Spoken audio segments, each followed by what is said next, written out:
আসসালামু আলাইকুম। পেঁয়াজ কুচি দিয়ে দিলাম। আমি মায়া মাছ হাতে মাখিয়ে চচ্চড়ি রান্না করব।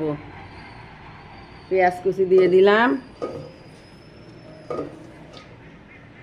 স্বাদ মতো লবণ, বাটা মশলা, কাঁচা ঝাল আর সর্ষে বাটা।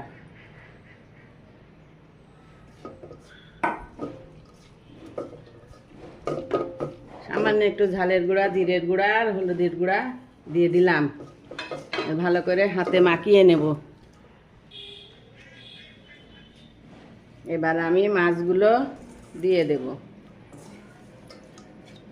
সুন্দর মাছ, দেশি মাছ, মায়া মাছ। মাছগুলো একদম খুব টাটকা, সুন্দর। এভাবে হাতে মাখিয়ে রান্না করে খেয়ে দেখবেন, খুব মজা লাগে। ভালো করে মাখিয়ে নেব।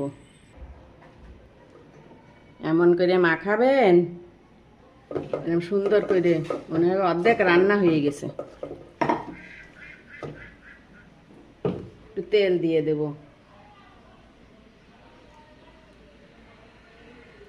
চুনো মাছে একটু তেল দিতে হয় বেশি, ছোট মাছে।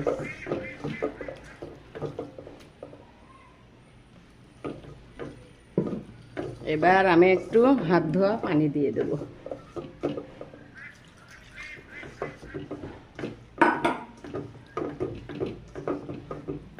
এইভাবে মেখে আমি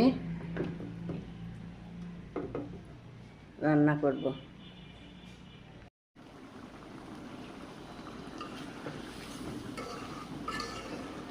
কি সুন্দর কালার আসছে মায়া মাছ চচ্চড়ি। এবার একটুখানি আমি ঢেকে দেব।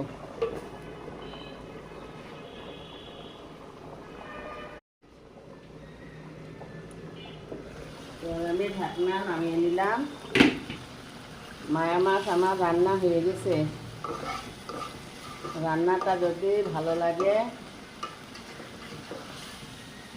কমেন্টে জানাবেন,